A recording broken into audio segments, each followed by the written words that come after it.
Hello students, इस video में हम पढ़ेंगे यूक्लिड डिवीज़न लेमा को और जानेंगे कि यूक्लिड डिवीज़न लेमा क्या होती है। तो this is very first topic, that is theorem 1.1 Euclid division lemma. तो ये क्या स्टेट करता है, given positive integers a and b there exist unique integers q and r satisfying. अगर कोई भी हमने दो पॉजिटिव इंटीजर्स ले लिए हैं तो वहाँ पर दो इंटीजर्स एक इस तरह से यूनिकली एग्जिस्ट करेंगे कि वो एक रिलेशन रखेंगे, like a is equal to B Q plus R, where where are is greater और equal to zero but less than B. ठीक है, ये कोई एक नया रिलेशन नहीं है, एक नई कोई थ्योरम नहीं है, ये वही आपने जो पहले कभी पढ़ रखा है प्रीवियस क्लासेस में। आपने जैसे पढ़ा था कि डिविडेंड, एक रिलेशन पढ़ा था हमने, dividend is equal to divisor into quotient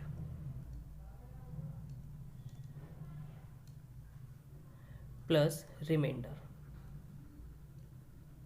तो ये एक वही रिलेशन है। तो यहाँ पर डिविडेंड को इन्होंने a बोल दिया है, a is equal to divisor को इन्होंने b बोल दिया है एंड कोशेंट को q बोल दिया है और रिमाइंडर यहाँ पर r हो चुका है। तो ये एक वही रिलेशन है। तो इसी को ये इक्विलेट ने दिया था। ठीक है, तो जैसे कि 9th क्लास में आपने इक्विलेट्स के बारे में काफ़ी चीज़ें पढ़ी थी, एक्सियम्स पढ़े थे, 5 पोस्टुलेट्स थे, उनको पढ़ा था, है ना। तो उसी के कंटिन्यूशन में उन्होंने कुछ डिवीज़न, एक इंटीजर को दूसरे इंटीजर से डिवाइड करना सिखाया, है ना। तो उन्होंने बोला कि अगर कोई भी एक इंटीजर को दूसरे इंटीजर से डिवाइड करते हैं तो वहाँ पर दो अलग इंटीजर्स निकल कर आते हैं। अगर हम यहाँ पर देखें, इन दो a और b को अगर हम आपस में डिवाइड करेंगे तो यहाँ पर दो इंटीजर्स और निकल कर आएंगे, एक q यहाँ पर कोशेंट हो जाएगा एंड r रिमाइंडर हो जाएगा। ठीक है, तो आप नोट करना चाहो तो नोट कर सकते हो। a जो होता है यहाँ पर डिविडेंड हो जाता है एंड b को हम डिवाइज़र कहते हैं, q को हम कोशेंट कहते हैं एंड r, यहाँ पर जो हम r यूज़ करते हैं, r को ये r को हम रिमाइंडर कहते हैं। तो ये कोई एक नया फॉर्मूला नहीं है, वही है रिलेशन जो आपने पहले का भी पढ़ रखा था। ठीक है, dividend is equal to divisor and quotient plus remainder. तो यही यूक्लिड डिवीज़न लेमा है। आपने सुना होगा यूक्लिड डिवीज़न एल्गोरिथम में क्या होती है, लेमा। अब हम बात करेंगे कि एल्गोरिथम और लेमा में क्या डिफरेंस होता है। तो यहाँ पर देख रहे हैं कि एल्गोरिथम में क्या है, सबसे पहले एल्गोरिथम को देखेंगे, उसके बाद हम लेमा देखेंगे कि दोनों में डिफरेंस क्या है। एल्गोरिथम होती है एक स्टेप बाय स्टेप प्रोसीजर। ठीक है, अगर कोई भी हम एक, यानी कि एक series, algorithm is a series of well defined steps which gives a procedure for solving a type of problem. ठीक है, यानी कि किसी भी प्रॉब्लम को सॉल्व करने के लिए हम उसमें एक स्टेप बाय स्टेप, ठीक है, प्रोसीजर देते हैं। स्टेप 1, स्टेप 2, है ना, स्टेप 3, स्टेप 4 और लास्ट में हमें उसका सॉल्यूशन मिल जाता है। तो ये जो स्टेप बाय स्टेप प्रोसीजर है, ठीक है, by for solving a type of problem, any type of problem, तो इसी प्रोसीजर को हम एल्गोरिथम कहते हैं। ठीक है, तो यहाँ पर फिक्स होता है कि स्टेप 1 ये है तो यही रहेगी, स्टेप 2 यही रहेगी, इसी पोजीशन पे रहेगी, स्टेप 3 यही रहेगी, क्योंकि ऐसा नहीं हो सकता कि इनका ऑर्डर चेंज हो जाए, इनका ऑर्डर फिक्स रहता है। तो ये जो स्टेप बाय स्टेप प्रोसीजर है, इसी को हम कहते हैं एल्गोरिथम। ठीक है, और ये जो दिया था ये इनकी थोड़ी सी बात कर लेते हैं। द एल्गोरिथम, ये जो वर्ड आया है ये कहाँ से निकल कर आया है, तो थोड़ी सी हिस्ट्री के बारे में जानते हैं। ठीक है, 9th सेंचुरी में एक वर्ड निकल कर आया था एल्गोरिथम, और ये जो दिया था ये पर्शियन मैथमेटिशियन जो अल ख्वारिज़मी थे, उन्होंने ये पर्शियन थे, उन्होंने बताया था ये एल्गोरिथम वर्ड के बारे में। In lemma is a proven statement use for proving another statement. उसी को हम लेमा कह देते हैं। यानी कि कोई भी एक, जैसे कि कोई भी एक प्रूवन स्टेटमेंट, जैसे कोई एक स्टेटमेंट वो ऑलरेडी प्रूव्ड है और उसको हम किसी दूसरे स्टेटमेंट को प्रूव करने के लिए यूज़ कर रहे हैं, तो उसको हम लेमा कह देते हैं। जैसे कि एल्गोरिथम जो एक स्टेटमेंट दिया था, a is equal to B Q plus R वाला, ये जो स्टेटमेंट उन्होंने दिया है ये एक प्रूवन स्टेटमेंट है, ठीक है। इसको हम यूज़ करते हैं किसी दूसरी चीज़ को प्रूव करने के लिए, तो इसी को हम लेमा कह देते हैं, ठीक। तो एक्सरसाइज 1.1 का क्वेश्चन नंबर फर्स्ट देखते हैं। इसमें हमें फाइंड करना है use equal division algorithm to find the HCF of 135 and 225। तो इक्वल डिवीजन एल्गोरिथम को यूज़ करके हम इन दोनों नंबर्स का HCF फाइंड करेंगे। तो इसको फाइंड करने का जो फर्स्ट स्टेप है, तो यहाँ पर एल्गोरिथम बोल रहे हैं, इसका मतलब स्टेप बाय स्टेप प्रोसीजर हमें फॉलो करना पड़ेगा। तो स्टेप 1 जो रहेगी वो ये रहेगी कि आपको सबसे पहले जो भी दो नंबर्स हैं इनको चेक करना है। जो भी ग्रेटर नंबर है स्मॉलर नंबर चेक कर लीजिएगा और ग्रेटर नंबर को स्मॉलर नंबर से डिवाइड कर दीजिएगा। तो लिखेंगे सिंस 225 इज़ ग्रेटर देन 135, ठीक है। तो डिवाइड कर दीजिएगा 135 एंड 225। 135 1 से 135 then minus 0 9 we get 90 as remainder and 1 यहाँ पर क्वोशेंट हो जाएगा। 135 ये हमारी b की वैल्यू हो जाएगी, है ना, जैसे कि हमने पढ़ रखा है b डिवाइज़र होता है, और a की वैल्यू हो जाएगी ये 225, ये हमारा a हो जाएगा। तो यहाँ पर लिख लीजिएगा y using y equates division algorithm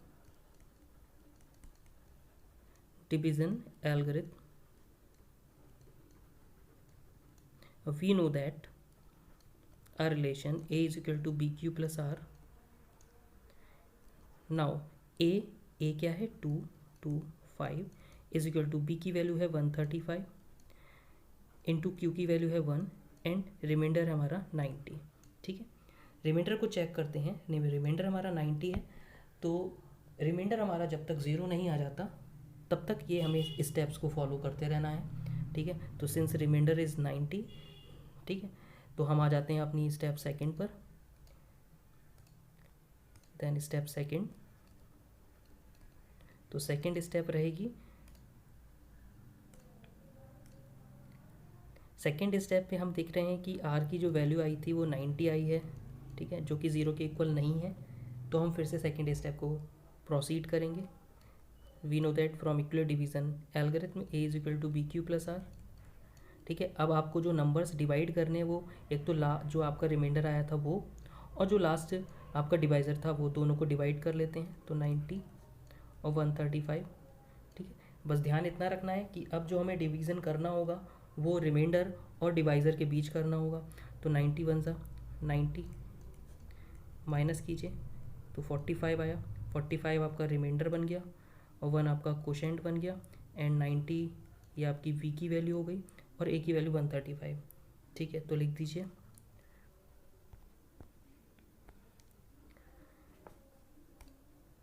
a 135, value of v is 90, q is 1 and r is 45। Since the remainder is 45, ठीक है, then we will move on next step, that is step third. ठीक है, इनको आप अगर RHS को solve करेंगे तो वो LHS के इक्वल ही होगा, क्योंकि ये हमने डिवाइड करने पर मिला है और यही हमारी इक्वल डिवीज़न लेमा होती है, ठीक है। तो हम लेमा लगा रहे हैं और जो स्टेप बाय स्टेप हमें एक तरह से सॉल्यूशन पता चलने के लिए जो हम स्टेप्स फॉलो कर रहे हैं इसी को हम एल्गोरिथम कहते हैं, ठीक है। अगर केवल हम इसकी बात करें, अगर इसकी बात करें a is equal to B Q plus are, ठीक है, ये हमारी एक लेमा है और हम हर एक स्टेप में इसी लेमा को यूज़ कर रहे हैं, ठीक है। तो एक तरह से देखा जाए तो हम एक HCF फाइंड करने के लिए step by step procedure follow कर रहे हैं जिसको हम एल्गोरिथम कहेंगे, और हर एक स्टेप में हम यूज़ कर रहे हैं एक प्रूवन स्टेटमेंट का जिसको हम लेमा कहते हैं, ठीक है। तो आई थिंक अब आपको डिफरेंस दोनों में क्लियर हो रहा होगा कि एल्गोरिथम क्या है और लेमा क्या है। तो स्टेप थर्ड पर आते हैं। थर्ड स्टेप में क्योंकि हमें देख रहे हैं कि r इज इक्वल टू 45, ठीक है, जो कि हमारा which doesn't equal to 0, so हम इसको फर्दर प्रोसीड कर लेंगे। तो फर्दर प्रोसीड करिए, a is equal to B Q plus R, फिर से हम क्या करेंगे, सिंपली वही जो डिवीज़न करेंगे वो रिमाइंडर और लास्ट डिवाइज़र के बीच करेंगे। रिमाइंडर है 45 एंड लास्ट डिवाइज़र था 90। 45 टू ज़ा 90 माइनस कीजिए, ये ज़ीरो आ गया। दैट मीन्स ये आपका रिमाइंडर आ चुका है, 2 आपका क्वोशेंट आ गया, 45 आपकी बी की वैल्यू और ए की वैल्यू आपकी 90 हो गई है। तो यहाँ पर आप लिख सकते हैं 90 इज इक्वल टू बी की वैल्यू 45 इंटू 2 प्लस 0। देखिए यहाँ पर रिमाइंडर आपका 0 आ चुका है, यानी कि यहाँ पर हम स्टॉप कर देंगे। रिमाइंडर आपका 0 आ गया। Since the remainder is 0, now we stop.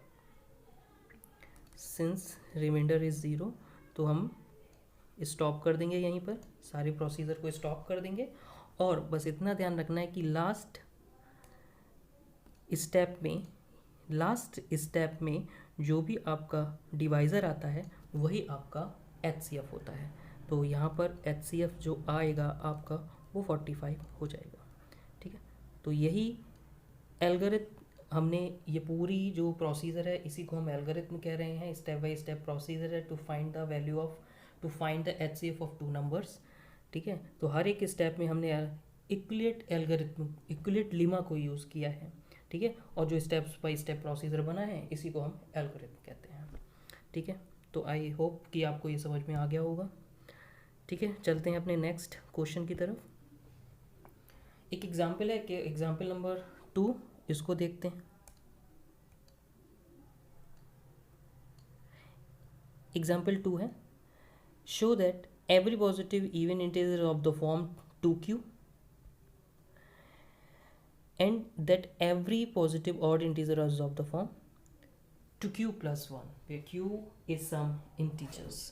ठीक है, तो इसको हम शो करके दिखाएंगे कि जो पॉजिटिव इवन इंटीजर होते हैं वो 2q की फॉर्म में होते हैं और जो ऑड पॉजिटिव इंटीजर्स होते हैं वो हमेशा 2q plus 1 की फॉर्म में लिखे जाते हैं। तो इस क्वेश्चन को करते हैं,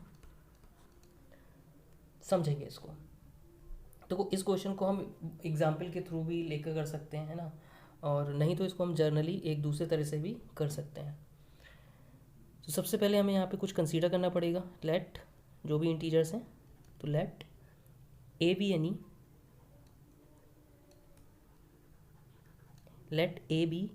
एनी पॉजिटिव इंटीजर, ये कोई भी एक पॉजिटिव इंटीजर है। ठीक है, ये हमने कंसीडर किया है।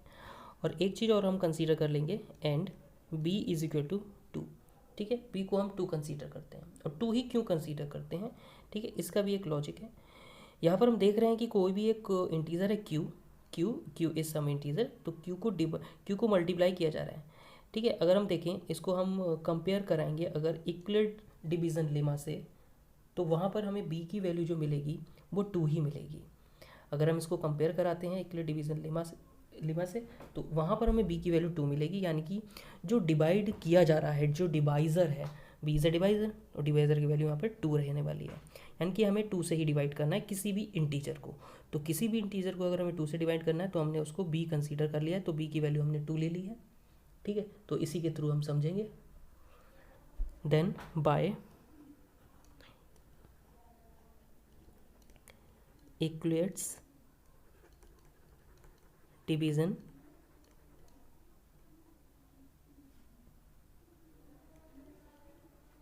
एल्गोरिथम जो होती है वो क्या होती है, a is equal to B Q plus are. ठीक है, for some integer where are is greater और equal to 0 but less than b। ठीक है, ये एक रेंज होती है आर की, आर यानी कि रिमाइंडर, उसकी एक रेंज होती है कि जो आर की वैल्यू होगी वो या तो 0 होगी या फिर 0 से ग्रेटर होगी हमेशा, और b से लेस होनी चाहिए। ठीक, यानी कि आर इज़ ग्रेटर और equal to 0 but less than b, और b की वैल्यू 2। ठीक है, यानी कि आर की जो वैल्यू है वो 0 से स्टार्ट हो रही हैं और 2 से लेस तक जा रही हैं। दैट मीन्स आर की जो पॉसिबल वैल्यूज हैं 0, 1 और 2 से लेस, यानी कि 0 एंड 1। तो आर की जो वैल्यूज़ होंगी वो 0 एंड 1 हो जाएंगी। अब ये वैल्यू आप यहाँ पर, ये equation 1, call it equation number 1, है ना, ये आर की वैल्यूज़ इसमें 1 by 1 रखेंगे and then we get A is equal to B Q plus R, A is equal to B Q plus R, तो ए इज इक्वल टू बी की value 2 और Q plus R की value एक बार 0 रखेंगे, ठीक है, और 2q प्लस 1 रखेंगे तो इतना आएगा। इसका मतलब जो ए इंटीज़र था वो क्या आया, या तो 2q आया या फिर 2q प्लस 1 आया, ठीक है।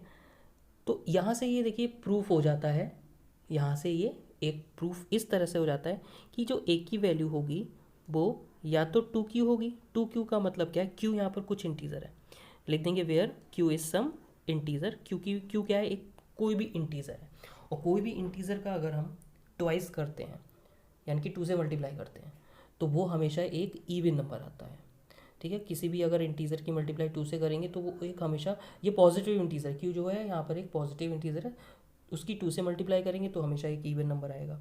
और अगर 2q क्या हो जाएगा, इवन नंबर, जब इवन में हम 1 ऐड करेंगे तो फिर वो ऑड बन जाता है ना। तो इवन में 1 हमेशा ऐड करेंगे तो वो ऑड हो जाता है। q की वैल्यू यहाँ पर कुछ भी हो सकती है, 1 2 3 है ना, up to so 1।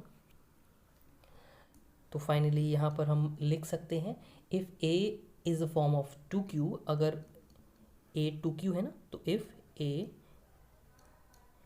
Is the form of 2q then a is a, ये इवन होगा, ठीक है। देन जब ये 2q की फॉर्म में है तो a को हम क्या कहेंगे, is an even,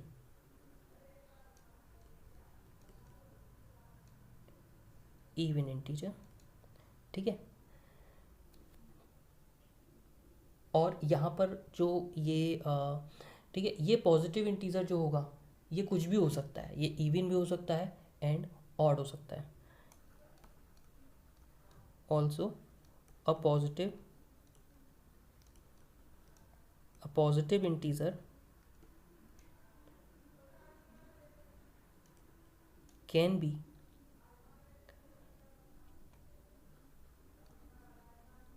either even और ऑड, ठीक है। ये पॉजिटिव इंटीजर कुछ भी हो सकता है, इवन भी हो सकता है, ऑड भी हो सकता है।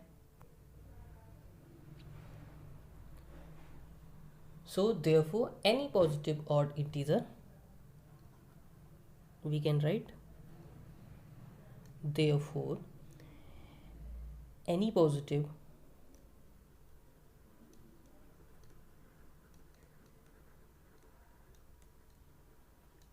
odd integer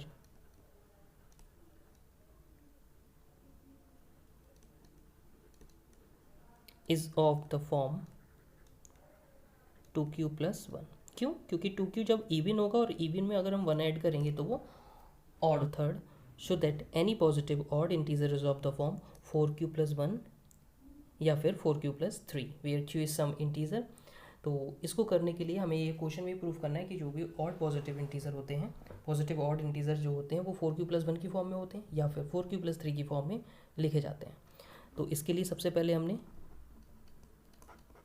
एक नंबर कंसीडर किया कि ये पॉजिटिव ऑड इंटीजर होगा, a B any positive odd integer, and b की वैल्यू हमने 4 एज्यूम की है। बी की वैल्यू 4 हम किस तरह से एज्यूम करते हैं वो देख लीजिए कि बी जो होता है a is equal to B Q plus r, ये डिवीज़न लेमा होती है। इसकी कंपेयर जब हम 4q प्लस 1 से करेंगे तो 4q प्लस 1, ठीक है। तो q का कोफिशिएंट b और q का कोफिशिएंट, जब हम कोफिशिएंट इक्वेट करेंगे तो b की वैल्यू 4 आ जाएगी, यानी कि b क्या है, डिवाइज़र। तो यानी कि यहाँ पर जो डिवाइज़र है वो 4 है, यानी कि 4 से किसी भी नंबर को डिवाइड किया जा रहा है, ठीक है। यानी कि कोई भी इंटीज़र है, q कोई इंटीज़र है, किसी भी इंटीज़र को 4 से डिवाइड करेंगे तो वो, और अगर वो इंटीज़र ऑड होगा तो वो कुछ इस फॉर्म में आएगा, ये हमें प्रूव करके दिखाना है। तो हमने लिखा by Euclid division lemma a is equal to B Q plus r, ये एक रिलेशन होता है वेयर आर इज ग्रेटर और equal to 0 but less than b. अब आर की हमने रेंज फाइंड की, आर इज ग्रेटर और equal to 0 but less than 4, क्योंकि बी की वैल्यू 4 थी, आर की रेंज आ गई 0 से स्टार्ट हो रही है, 4 से लेस यानी कि 3 तक जा रही है, और ये हमारे क्या है, इंटीजर्स हैं। तो 0 1 2 3, एंड देन यहाँ पर हम ये सारी वैल्यूज़ 1 बाई 1 सब्सटीट्यूट करेंगे इस वाले रिलेशन में, ठीक है। तो करते हैं, तो आर की जो वैल्यूज़ है 1 बाई 1 हम रखते जाएंगे। तो ए is equal to 4q plus 0, a is equal to 4q plus 1, a is equal to 4q plus 2, a is equal to 4q plus 3, 0 1 2 3 r की वैल्यूज़ हम सब्सटीट्यूट की, तो ये कुछ 4 वैल्यूज़ हमें मिल गई हैं। अब चारों वैल्यूज़ को 1 बाई 1 चेक करेंगे कि ये पॉजिटिव ऑड इंटीजर हैं या नहीं है। तो सबसे पहले ए इज इक्वल टू 4q को हम लिख सकते हैं, 4q को लिखेंगे 2 इंटू 2q। 2q को हमने कोई भी एक इंटीजर k1 ले लिया है। k1 क्या है, कोई भी एक पॉजिटिव इंटीजर है। तो कोई भी अब यहाँ पर k1 जो भी पॉजिटिव भी, अगर ये ऑड भी हो या इवन हो, कुछ भी हो सकता है यहाँ पर, और उसकी अगर हम ट्वाइस यानी कि उसको हम ट्वाइस कर रहे हैं, 2 से मल्टीप्लाई कर रहे हैं, तो जो प्रोडक्ट आएगा वो हमेशा एक, क्योंकि किसी भी नंबर की मल्टीप्लाई 2 से करते हैं तो वो इवन पॉजिटिव इंटीजर आएगा। ठीक है, यहाँ पर बस इतना ध्यान रखना है k1 जो होना जो नंबर होगा वो पॉजिटिव इंटीजर होगा। ठीक है, वेदर इट इज़ ऑड और इवन। उसके बाद ये तो पॉजिटिव आ गया और ये तो इवन आ गया, इवन हमें बताना ही नहीं था, तो हम नेक्स्ट वाले पर जाएंगे, हमें केवल ऑड वाले चेक करने हैं। नेक्स्ट है 4q प्लस 1, 4q प्लस 1 को हमने लिखा 2 इंटू 2q प्लस 1, फिर यहाँ पर 2q को फिर से k1 ले लिया। ठीक है, k1 क्या है, कोई भी एक पॉजिटिव इंटीजर, पॉजिटिव इंटीजर का ट्वाइस करेंगे तो इवन पॉजिटिव इंटीजर आएगा जैसे ऊपर आया था। लेकिन उसमें जैसे ही हम प्लस 1 ऐड कर दें तो किसी भी इवन इंटीजर में अगर हम 1 को ऐड कर दें तो वो ऑड इंटीजर बन जाता है। तो यहाँ पर जो 2k प्लस 1 था ये बन जाएगा ऑड पॉजिटिव इंटीजर। ठीक है, नेक्स्ट वाला चेक करते हैं।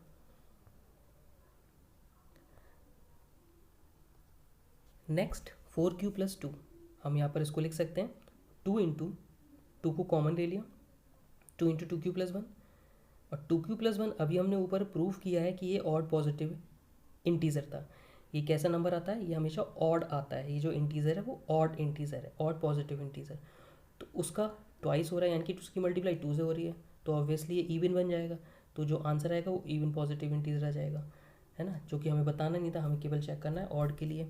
लास्ट वाला था a is equal to 4q plus 3, यहाँ पर हमने 3 को स्प्लिट कर लिया 2 एंड 1 में, 2 प्लस 1, 4q प्लस 2 से हमने 2 को कॉमन लिया, then we get 2 into 2q plus 1 plus 1, and now 2q plus 1 अभी हमने ऊपर प्रूफ किया था ये ऑड पॉजिटिव इंटीजर होता है, उसको डबल करेंगे तो इवन पॉजिटिव इंटीजर आ जाएगा, फिर प्लस 1 करना है तो इवन पॉजिटिव इंटीजर में प्लस 1 करेंगे तो वो ऑड पॉजिटिव इंटीजर आ जाएगा, यानी कि 4q प्लस 3 जो हमने लेकर चले थे ये ऑड पॉजिटिव इंटीजर आ गया। तो 2 हमें इंटीजर मिले जो कि ऑड पॉजिटिव इंटीजर थे। ठीक है, कौन कौन से, एक तो ये वाला, एक तो हमें ये वाला मिल चुका है, और 2 के यानी कि 2q प्लस 1 और एक 4q प्लस 1, तो 2 मिल चुके हैं, और यही दोनों हमें प्रूफ करने थे कि इसी फॉर्म में हम इसको अरेंज कर सकते हैं। तो यही आपके आंसर हो जाएंगे, 4q प्लस 1, 4q प्लस 3। तो इस वीडियो में हमने सीखा इक्विलेट डिवीज़न एल्गोरिथम क्या होती है, लीमा क्या होता है, दोनों में डिफरेंस सीखा, और उस पर बेस्ड हमने कुछ इक्विलेट डिवीज़न एल्गोरिथम को यूज़ करके हमने 2 नंबर्स का एचसीएफ फाइंड किया। उसके बाद हमने कुछ इस टाइप के क्वेश्चंस किए हैं, एग्जाम्पल किए हैं। अब नेक्स्ट वीडियो में हम करेंगे एक्सरसाइज 1.1 के क्वेश्चंस।